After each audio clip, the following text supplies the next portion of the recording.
This is Optimal Living Daily, episode 911, 4 Steps to Conquering Your To-Do List and Beating Stress by Cylon George of spirituallivingforbusypeople.com, and I'm Justin Malik. How's it going, old friend? I say old friend because old, or OLD, stands for Optimal Living Daily, and I do consider you a friend if you're a listener. You're always welcome to reach out to me. Anyway, this is where I read to you from some of the best blogs in the world.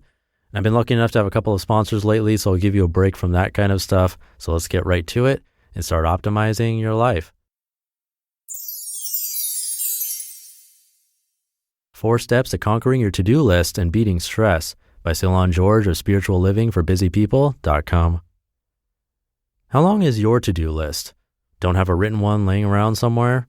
If not, it's probably banging around in your head. Take a moment, grab a piece of paper, and write down all those things you need to get done. It's likely when you do, you'll have 2 long lists, one for work and the other for home or life. How many of those items do you get done in a given day? If you're like most people, you may get a few items off your list, but still leave undone the most important 1 or 2 things on that list. You simultaneously get a hit of dopamine from the sense of accomplishment, while at the same time, giving yourself a dose of cortisol because you know you've put off the most important, but perhaps the most demanding or difficult task for another day.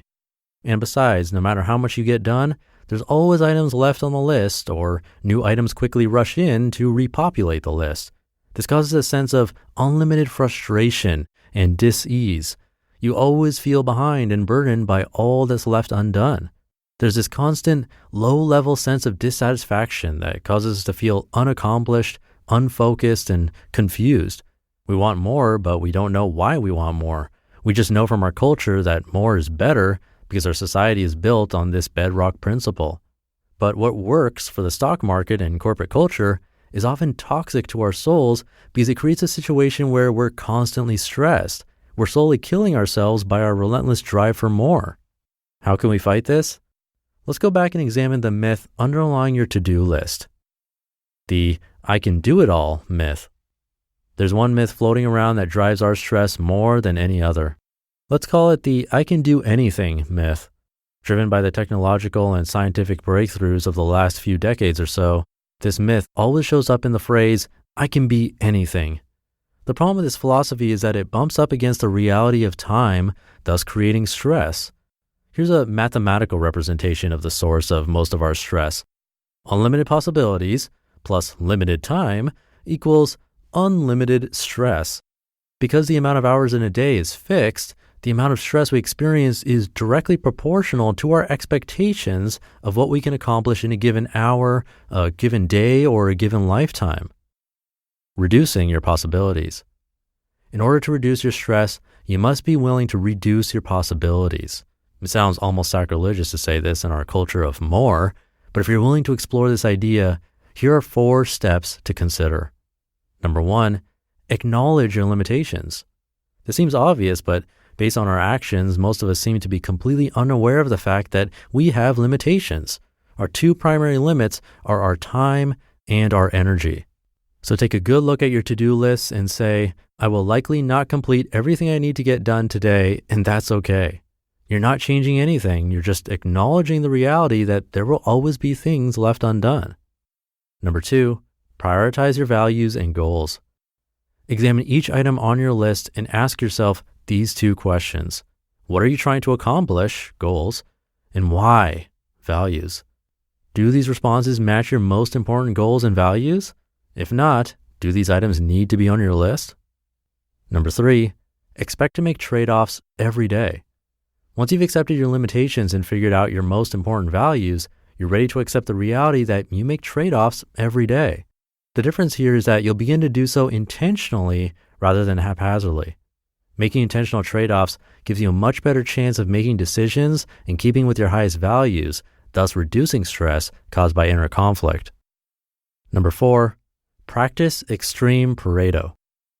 In the book The One Thing, authors Gary Keller and Jay Papasan push the Pareto rule to its limit in order to virtually eliminate to-do lists. The Pareto rule is the simple but powerful idea that the majority of what you want will come from the minority of what you do. Also known as the 80-20 rule, The principle is that 20% of your activities produce 80% of your results.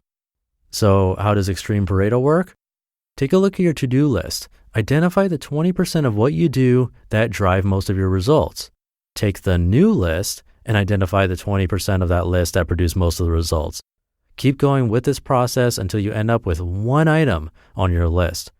Going through this process will force you to practice the 3 previous steps you heard. Make peace with the undone. Most of us spend our days trying to eliminate the undone, even though we know deep down that this is impossible to do. There will be things left undone every day right up to our last day on earth. It's not about whether or not you will leave things undone. The real question is, will you leave the right things undone? Reduce your stress today by making peace with the undone and letting go of all that is trivial. That way, you can focus on the things that truly count. You just listened to the post titled 4 Steps to Conquering Your To-Do List and Beating Stress by Cylon George of spirituallivingforbusypeople.com. And hey, if you're not already following us on Instagram, please check it out. You can find us at Old Podcast. We do book giveaways there. You can see pictures of all of us hosts and where I'm recording this and more. Again, you can find us at Old Podcast on Instagram. I'd love to see you there. That's it for today. Hope you're having a great weekend. Thank you for being here, and I'll see you in tomorrow's show where your optimal life awaits.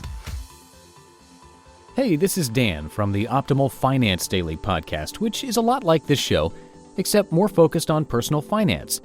Justin handpicks the best posts he can find from blogs and authors like Ramit Sethi, Mr. Money Mustache, and more, and I read them to you 5 days a week.